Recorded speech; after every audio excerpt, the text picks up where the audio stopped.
ಆಗಿರತಕ್ಕಂಥ YouTube channel study with ಪರಶುರಾಮ್ಗೆ ಸ್ವಾಗತವನ್ನು ಕೋರ್ತೀನಿ. NMMS ಪರೀಕ್ಷೆ 2022-23 ಪತ್ರಿಕೆ 2 ಸ್ಯಾಟ್ ಇರ್ತದ. ಸಮಾಜ ವಿಜ್ಞಾನದಿಂದ ಕೂಡ 35 ಪ್ರಶ್ನೆಗಳು ಬರ್ತವೆ.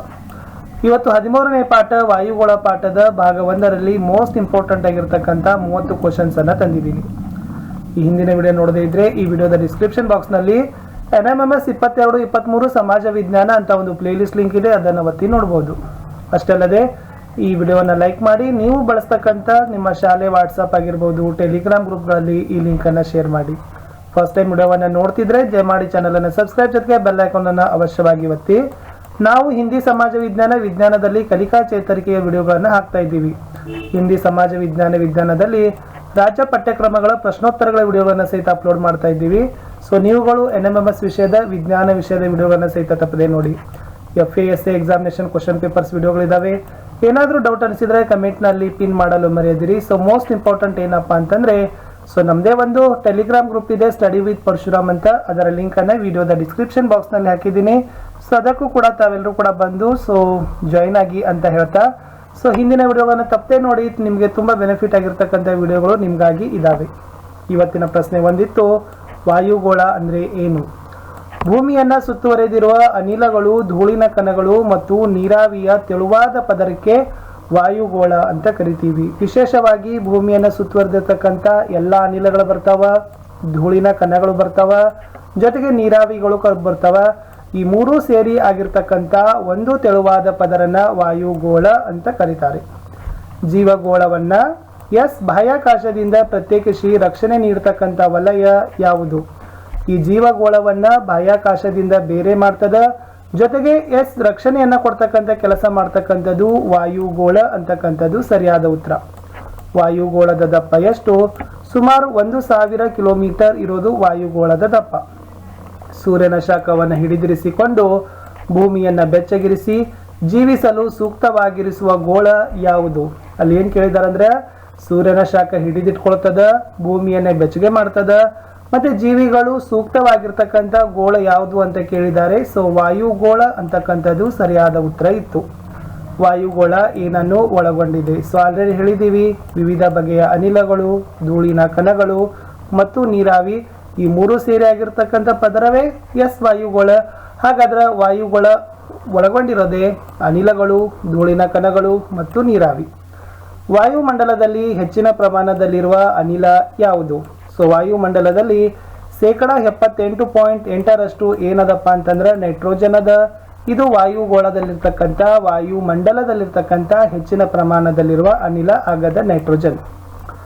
ವಾಯುಗೋಳದಲ್ಲಿ ಆಕ್ಸಿಜನ್ ಪ್ರಮಾಣ ಎಷ್ಟು? ಸೊ ಫಸ್ಟ್ ನೈಟ್ರೋಜನ್ ಬಂದ್ರೆ ಎರಡನೇ ಪ್ರಮಾಣನೇ ಆಕ್ಸಿಜನ್ ಅದ. ಅದೆಷ್ಟಿದಪ್ಪ ಅಂದ್ರೆ 20.94%. ವಾಯುಗೋಳದಲ್ಲಿ ಇಂಗಾಲದ ಡೈಆಕ್ಸೈಡ್ನ ಪ್ರಮಾಣ ಎಷ್ಟು? ಇದು ಮೂರನೇ ಅನಿಲ. ಸೊ ಇದು ಎಷ್ಟಿದೆಪ್ಪ ಅಂದ್ರೆ 0.03% ಇರತಕ್ಕಂಥದ್ದು. ಸೊ ಇಂಗಾಲದ ಡೈಆಕ್ಸೈಡ್ನ ಪ್ರಮಾಣ. ವಾಯುಮಂಡಲದಲ್ಲಿ ಮೋಡದ ನಿರ್ಮಾಣ ಮತ್ತು ಮಳೆಗೆ ಕಾರಣ ಯಾವುದು? ಸೊ ಮುಖ್ಯವಾಗಿ ವಾಯುಮಂಡಲದಲ್ಲಿ ಮೋಡಗಳ ನಿರ್ಮಾಣವಾಗ್ತಾವ, ಮಳೆ ಸುರಿತದ ಅಂದ್ರೆ ವೃಷ್ಟಿ ಆಗ್ತದ. ಇದಕ್ಕೆಲ್ಲ ಕಾರಣ ಏನಪ್ಪ ಅಂದ್ರೆ ನೀರಾವಿ. ವಾಯುಮಂಡಲದಲ್ಲಿ ಎಷ್ಟು ಪದರಗಳಿವೆ? ನೋಡಿ, ವಾಯುಮಂಡಲದಲ್ಲಿ ಒಟ್ಟು 5 ಪದರಗಳು ಬರ್ತಾವ. ಒಂದನೇದು ಪರಿವರ್ತನಾ ಮಂಡಲ, ಎರಡನೇದು ಸಮೋಷ್ಣ ಮಂಡಲ, ಮೂರನೇದು ಮಧ್ಯಂತರ ಮಂಡಲ, ನಾಲ್ಕನೇದು ಉಷ್ಣತಾ ಮಂಡಲ, ಐದನೇದು ಬಾಹ್ಯ ಮಂಡಲ ಅಂತಕ್ಕಂಥದ್ದು ಸರಿಯಾದ ಉತ್ತರ ಇತ್ತು. ವಾಯುಮಂಡಲದ ಅತ್ಯಂತ ಕೆಳಪದರು ಯಾವುದು? ಸೊ ಪರಿವರ್ತನಾ ಮಂಡಲ ಅಂತ ಬರ್ತದ. ಈ ಪರಿವರ್ತನಾ ಮಂಡಲ ವಾಯುಮಂಡಲದ ಅತಿ ಕೆಳಗಡೆ ಇರ್ತಕ್ಕಂಥ ಪದರು. ಪರಿವರ್ತನಾ ಮಂಡಲ ಸಮಭಾಜಕ ವೃತ್ತ ಬಳಿ ಎಷ್ಟು ಎತ್ತರವಿದೆ? 18 ಕಿಲೋಮೀಟರ್. ಸೊ ಪರಿವರ್ತನಾ ಮಂಡಲ ಸಮಭಾಜಕ ವೃತ್ತದ ಬಳಿ 18 ಕಿಲೋಮೀಟರ್ ಎತ್ತರ ಅದ. ಪರಿವರ್ತನಾ ಮಂಡಲ ಧ್ರುವ ಪ್ರದೇಶ ಬಳಿ ಎಷ್ಟು ಎತ್ತರವಿದೆ? ಸೊ ಧ್ರುವ ಪ್ರದೇಶ ಬಳಿ ಪರಿವರ್ತನಾ ಮಂಡಲ ಎತ್ತರ ಇರ್ತಕ್ಕಂಥದ್ದು 8 ಕಿಲೋಮೀಟರ್. ಹವಾಮಾನದ ಉಷ್ಣಾಂಶ, ಒತ್ತಡ, ಮಾರುತಗಳು, ಮೋಡ ಮತ್ತು ಮಳೆ ಯಾವ ವಲಯದಲ್ಲಿ ಕಂಡು ಬರ್ತಾವ? ಪರಿವರ್ತನಾ ಮಂಡಲ. ಇದು ಸ್ವಲ್ಪ ಇಂಪಾರ್ಟೆಂಟ್ ಐತಿ, ನೆನಪಿಟ್ಕೋಬೇಕು. ಯಾಕಂದ್ರೆ ವಿಶೇಷವಾಗಿ ಮೋಡ, ಮಳೆ, ಹವಾಮಾನದ ಉಷ್ಣಾಂಶ, ಒತ್ತಡ, ಮಾರುತಗಳು ನಮಗ ಪರಿವರ್ತನಾ ಮಂಡಲದಲ್ಲೇನೆ ನೋಡಕ ಸಿಗ್ತದ. ಯಾವ ವಲಯದಲ್ಲಿ ಎತ್ತರಕ್ಕೆ ಹೋದಂತೆ ಉಷ್ಣಾಂಶ ಮತ್ತು ಒತ್ತಡ ಕಡಿಮೆ ಆಗ್ತದ? ಪರಿವರ್ತನಾ ಮಂಡಲ ಅಂತಕ್ಕಂಥದ್ದು ಉತ್ತರ. ವಾಯುಮಂಡಲದ ಎರಡನೇ ಪದರು ಯಾವುದು ಅಂತ ಕೇಳಿದ್ದಾರೆ. ಸೊ ವಾಯುಮಂಡಲದಲ್ಲಿ ಎರಡನೇ ಪದರ ಯಾವ್ದು ಬರ್ತದ? ಸಮೋಷ್ಣ ಮಂಡಲ. ಯಾವ ವಲಯದಲ್ಲಿ ಓಝೋನ್ ಕಂಡು ಬರ್ತದ? ಸೊ ಓಝೋನ್ ಕಂಡು ಬರ್ತಕ್ಕಂಥದ್ದು ಸಮೋಷ್ಣ ಮಂಡಲದಲ್ಲಿ. ಸೂರ್ಯನಿಂದ ಬರ್ತಕ್ಕಂಥ ಅತಿ ನೇರಳೆ ಕಿರಣಗಳನ್ನು ಹೀರಿ ಭೂಮಿಯ ಮೇಲಿನ ಜೀವರಾಶಿಯನ್ನ ರಕ್ಷಿಸೋ ಪದರು ಯಾವುದು? ಸೂರ್ಯನಿಂದ ಅಲ್ಟ್ರಾವೈಲೆಂಟ್ ಅಂತ ಕರೀತಾರೆ ಅತಿ ನೇರಳೆತ್ತಿದ ಕಿರಣಗಳು. ಅವುಗಳು ಹೀರ್ಕೋತಾವ, ಜೊತೆಗೆ ಭೂಮಿಯ ಮೇಲಿನ ಜೀವರಾಶಿಯನ್ನ ರಕ್ಷಣೆ ಮಾಡ್ತಕ್ಕಂಥ ಒಂದು ಪದರ ಯಾವುದಪ್ಪ ಅಂದ್ರೆ ಅದು ಓಝೋನ್ ಪದರು ಅಂತಕ್ಕಂಥದ್ದು ಸರಿಯಾದ ಉತ್ತರ ಇತ್ತು. ಮುಂದಿನ ಪ್ರಶ್ನೆ 19. ಯಾವ ಪದರವು ಜೆಟ್ ವಿಮಾನ ಹಾರಾಡಲು ಸೂಕ್ತವಾಗಿದೆ? ಸಮೋಷ್ಣ ಮಂಡಲ ಅಂತ ಬರ್ತದ. ಈ ಸಮೋಷ್ಣ ಮಂಡಲದಲ್ಲಿ ಏನಾಗ್ತದಪ್ಪ ಅಂತಂದ್ರೆ ಜೆಟ್ ವಿಮಾನಗಳು ಹಾರಾಡಲಿಕ್ಕೆ ಸೂಕ್ತ ಅದ. ಯಾವ ಪದರು ವಾಯುಮಂಡಲದ ಅತಿ ಹೆಚ್ಚು ಶೀತ ಉಷ್ಣಾಂಶ ಹೊಂದದ? ಸೊ ಅತಿ ಹೆಚ್ಚಿನ ಶೀತ ಉಷ್ಣಾಂಶ ಹೊಂದಿರೋದು ಮಧ್ಯಂತರ ಮಂಡಲ ಅಂತಕ್ಕಂಥದ್ದು ಸರಿಯಾದ ಉತ್ತರ. ಮಧ್ಯಂತರ ಮಂಡಲದ ನಂತರ ಕಂಡು ಬರುವ ವಲಯ ಯಾವುದು? ಸೊ ಮಧ್ಯಂತರ ಮಂಡಲ ನಂತರ ಉಷ್ಣತಾ ಮಂಡಲ ಬರ್ತದ. ಯಾವ ಮಂಡಲವನ್ನ ಅಯಾನು ಮಂಡಲ ಅಂತ ಕರೀತಾರೆ? ಸೊ ಅಯಾನು ಮಂಡಲ ಅಂತ ಕರೀತಕ್ಕಂಥದ್ದು ಉಷ್ಣತಾ ಮಂಡಲ. ಉಷ್ಣತಾ ಮಂಡಲವನ್ನ ಅಯಾನು ಮಂಡಲ ಅಂತ ಕರೀಲಿಕ್ಕೆ ಕಾರಣ ಏನು? ಅತ್ಯಧಿಕ ಉಷ್ಣಾಂಶದ ಪರಿಣಾಮವಾಗಿ ಅನಿಲದ ಅಣುಗಳು ಅಯಾನುಗಳಾಗಿ ಪರಿವರ್ತನೆಯನ್ನು ಹೊಂದುತ್ತವ. ಸೊ ಇದನ್ನೇ ಏನಂತ ಕರೀತಾರಪ್ಪ ಅಂದ್ರೆ ಅಯಾನು ಮಂಡಲ ಅಂತ ಕರೀತಾರೆ. ಯಾವುದಕ್ಕೆ? ಉಷ್ಣತಾ ಮಂಡಲಕ್ಕೆ.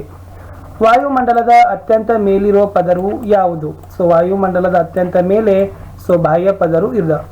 ಹವಾಮಾನದ ಮೇಲೆ ಪ್ರತಿಬೀರಿಸುವ ಅಂಶಗಳು ಯಾವುವು ಅಥವಾ ಪ್ರಭಾವಿಸತಕ್ಕಂಥ ಅಂಶಗಳು? ಉಷ್ಣಾಂಶ, ಒತ್ತಡ, ಮಾರುತ, ತೇವಾಂಶ, ಮೋಡ, ಮಳೆ ಇವೆಲ್ಲ ಏನಪ್ಪ ಅಂದ್ರೆ ಹವಾಮಾನದ ಮೇಲೆ ಪ್ರಭಾವ ಬೀರುವ ಅಂಶಗಳು. ಹವಾಮಾನ ಅಂದ್ರೆ ಏನು? ಒಂದು ಸ್ಥಳದಲ್ಲಿ ನಿಗದಿತ ಸಮಯದಲ್ಲಿ ಕಂಡು ಬರತಕ್ಕಂಥ ವಾಯುಮಂಡಲದ ಪರಿಸ್ಥಿತಿಗೆ ಹವಾಮಾನ ಅಂತ ಕರಿತೀವಿ. ವಾಯುಗುಣ ಅಂದ್ರೆ ಏನು? ಒಂದು ಪ್ರದೇಶದ ದೀರ್ಘಾವಧಿಯ ಹವಾಮಾನದ ಸರಾಸರಿಗೆ ವಾಯುಗುಣ ಅಂತ ಕರೀತಾರೆ. ಭೂಮಿ ಪಡಿತಕ್ಕಂಥ ಎಲ್ಲಾ ಶಕ್ತಿಗೂ ಮೂಲ ಯಾವುದು? ಸೊ ಭೂಮಿ ಪಡಿತಕ್ಕಂಥ ಎಲ್ಲಾ ಶಕ್ತಿಗೂ ಮೂಲ ಸೂರ್ಯನೇ ಕಾರಣ. ಸೂರ್ಯಜನ್ಯ ಶಾಖ ಅಂದ್ರೆ ಏನು? ಭೂಮಿ ಸೂರ್ಯನಿಂದ ಪಡಿತಕ್ಕಂಥ ಶಾಖಕ್ಕೆ ಸೂರ್ಯಜನ್ಯ ಶಾಖ ಅಂತ ಕರೀತಾರೆ. ಇವತ್ತಿನ ಕಡೆ ಪ್ರಶ್ನೆ ಇತ್ತು, ವಾಯುಮಂಡಲದ ಉಷ್ಣಾಂಶ ಅಳೆಯುವ ಉಪಕರಣ ಯಾವುದು? ಸೊ ವಾಯುಮಂಡಲದ ಉಷ್ಣಾಂಶ ಅಳಿತಕ್ಕಂಥ ಉಪಕರಣ ಉಷ್ಣತಾ ಮಾಪಕ ಅಂತ ಬರ್ತದ. ಸೊ ಉಷ್ಣತಾ ಮಾಪಕ is the right answer. So ಇಷ್ಟು ವಿದ್ಯಾರ್ಥಿಗಳೇ 8ನೇ ತರಗತಿಯ 13ನೇ ಪಾಠ ವಾಯುಗೋಳದ ಫಸ್ಟ್ ಪಾರ್ಟ್ ಅಲ್ಲಿ ನಾವು 30 ಕ್ವಶನ್ಸ್ ಅನ್ನ ನೋಡಿದೀವಿ. ಸೆಕೆಂಡ್ ಪಾರ್ಟ್ ಅಲ್ಲಿನೂ ಕೂಡ 30 ಕ್ವಶನ್ ಒಂದಿಗೆ ಭೇಟಿ ಆಗ್ತೀನಿ. ವಿಡಿಯೋ ಲೈಕ್ ಮಾಡಿ, ಶೇರ್ ಮಾಡಿ ಹಾಗೂ ಸಬ್ಸ್ಕ್ರೈಬ್ ಮಾಡಲು ಬರೆಯದಿರಿ. ಬಾಯ್.